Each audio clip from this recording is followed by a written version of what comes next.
ମହାରାଷ୍ଟ୍ର ରାଜନୀତିରେ ହଟଚମଟ ପଡ଼ିଛି। କୌଣସି ମୁହୂର୍ତ୍ତରେ ବି ଉଦ୍ଧବ ଠାକରେଙ୍କ ଶିବସେନାର 6ରୁ 9 ଜଣ ସାଂସଦ ଏକନାଥ ସିନ୍ଧେଙ୍କ ହାତ ଧରିପାରନ୍ତି। ଆଉ ଦଳ ବଦଳକୁ ନେଇ ମହାରାଷ୍ଟ୍ର ରାଜନୀତିରେ ଘୋଡ଼ା ବେପାର ଆରୋପ ପ୍ରତ୍ୟାରୋପ ଭଳି ପ୍ରସଙ୍ଗ ଧୀରେ ଧୀରେ ତେଜିଲାଣି। ତେବେ କାହିଁକି ମହାରାଷ୍ଟ୍ର ରାଜନୀତିରେ ବର୍ତ୍ତମାନ ଏଭଳି ଦଳ ବଦଳର ରାଜନୀତି ସାମ୍ନାକୁ ଆସୁଛି? ବର୍ତ୍ତମାନ କୌଣସି ନିର୍ବାଚନ ଅଛି କି? ବା ଏହି ଦଳ ବଦଳ ପ୍ରକୃତରେ ଏକନାଥ ସିନ୍ଧେଙ୍କ ସପକ୍ଷରେ ଯିବ ବୋଲି ଯାହା ଆଭାସ ମିଳୁଛି, ତା ପଛର ପ୍ରକୃତ କାରଣ କ'ଣ? ଏହି କାରଣ ଜାଣିଲେ ଆପଣ ବି ଜାଣିପାରିବେ ଯେ ମହାରାଷ୍ଟ୍ର ରାଜନୀତିରେ ଭିତିରି କଥା କ'ଣ। କାହିଁକି ସାଂସଦମାନଙ୍କୁ ଦଳ ବଦଳ ରାଜନୀତିରେ ବର୍ତ୍ତମାନ ଟଣାଯାଉଛି। ନମସ୍କାର, ନ୍ୟୁଜ୍ ରୁମ୍କୁ ସ୍ୱାଗତ କରୁଛି ମୁଁ ଅଭିନାଶ ଘୋଷ।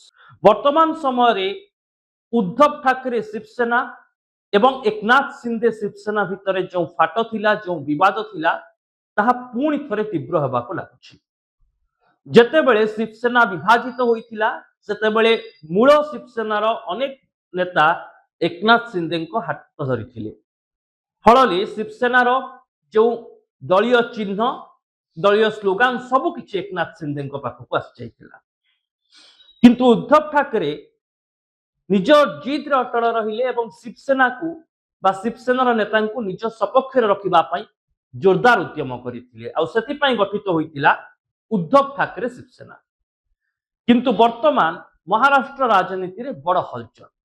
କାହିଁକି ନା ଉଦ୍ଧବ ଠାକରେଙ୍କ ଶିବସେନାର 6ରୁ 9 ଜଣ ସାଂସଦ ଏକନାଥ ସିନ୍ଧେଙ୍କ ହାତ ଧରିପାରନ୍ତି ବା ଧରିବା ଏକ ପ୍ରକାର ଥୟ, ଏଭଳି ଏକ ବାତାବରଣ ତିଆରି ହୋଇସାରିଛି, ଯାହାକୁ ନେଇ ମହାରାଷ୍ଟ୍ର ରାଜନୀତିରେ ଆରୋପ ପ୍ରତ୍ୟାରୋପ ବଢୁଛି।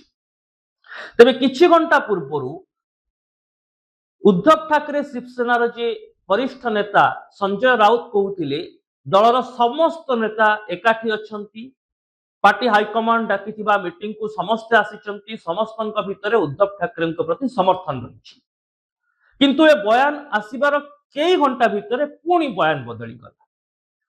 ବର୍ତ୍ତମାନ ସଞ୍ଜୟ ରାଉତ କହୁଛନ୍ତି ଯେ ଉଦ୍ଧବ ଠାକରେ ଶିବସେନାର ସାଂସଦମାନଙ୍କୁ 15 କୋଟି ଟଙ୍କା ଯଚାଯାଉଛି, ଆଉ ପ୍ରତିବଦଳରେ ତାଙ୍କୁ ଏକନାଥ ସିନ୍ଧେଙ୍କ ଶିବସେନାରେ ସାମିଲ ହେବାକୁ କୁହାଯାଉଛି। ମହାରାଷ୍ଟ୍ରରେ ତ ଏକନାଥ ସିନ୍ଧେ ସରକାର ରହିଛି, ଯାହା ଏନଡିଏ ସମର୍ଥନରେ ଚାଲିଛି। ତେବେ ହଠାତ୍ କ'ଣ ଆବଶ୍ୟକତା ପଡ଼ିଲା ଯେ ଏହି ଜୋର ତୋଡ଼ର ରାଜନୀତି ଦାନା ବାନ୍ଧୁଛି? ଏହାକୁ ମିଡିଆ ଅପରେସନ ଟାଇଗର ବୋଲି ମଧ୍ୟ କହୁଛି। କାହିଁକି ନା ବାଲାସାହେବ ଠାକରେଙ୍କୁ ଟାଇଗର ଭାବରେ ବିବେଚନା କରାଯାଉଥିଲା, ଆଉ ବର୍ତ୍ତମାନ ରାଜନୀତିରେ ଏହି ଟାଇଗରର ପରିଚୟ ଉଦ୍ଧବ ଠାକରେ ନିଜ ସହ ଜାବୁଡ଼ି ରଖିଥିବା କୁହାଯାଏ। ଆଉ ଅପରେସନ ଟାଇଗରରେ ଉଦ୍ଧବ ଠାକରେଙ୍କୁ ଦୁର୍ବଳ କରିଦେବା ପାଇଁ ଏହି ପୁରା ଜୋରତୋଡ଼ ରାଜନୀତି ଦାନା ବାନ୍ଧୁଥିବା କୁହାଯାଉଛି। ହେଲେ ବର୍ତ୍ତମାନ ତ ମହାରାଷ୍ଟ୍ରରେ ବିଧାନସଭା କି ଲୋକସଭା ନିର୍ବାଚନ ଦେଶରେ ନାହିଁ କି ମହାରାଷ୍ଟ୍ରରେ ନାହିଁ। ତେବେ ହଠାତ୍ କାହିଁକି ଏ ଜୋରତୋଡ଼ ରାଜନୀତିର ଆବଶ୍ୟକତା ପଡ଼ିଲା? ଦର୍ଶକ ବନ୍ଧୁ, ଏହା ପଛରେ 3ଟି କାରଣ ରହିଛି।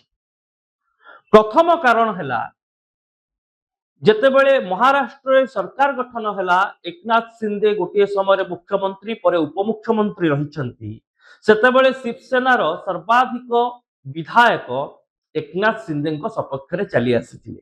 ଅର୍ଥାତ୍ ବିଧାୟକ ଦଳର ନେତା ଏକନାଥ ସିନ୍ଧେ ବନିଗଲେ।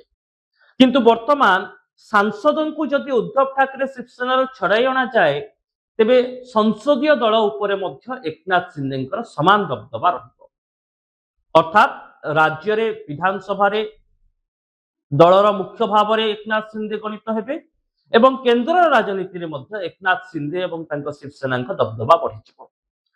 ଦ୍ୱିତୀୟ କଥା ହେଉଛି, ଯେତେବେଳେ ଏକନାଥ ସିନ୍ଧେଙ୍କ ସହିତ ଉଦ୍ଧବ ଠାକରେଙ୍କ ଶିବସେନାର ସାଂସଦମାନେ ସାମିଲ ହେବେ, କେନ୍ଦ୍ରରେ ଏନଡିଏ ମଜବୁତ ହେବ। କାହିଁକି ନା ଏନଡିଏ ଗଠବନ୍ଧନରେ ସିନ୍ଧେ ସରକାର ଚାଲିଛି, ସିନ୍ଧେ ଉପମୁଖ୍ୟମନ୍ତ୍ରୀ ଅଛନ୍ତି।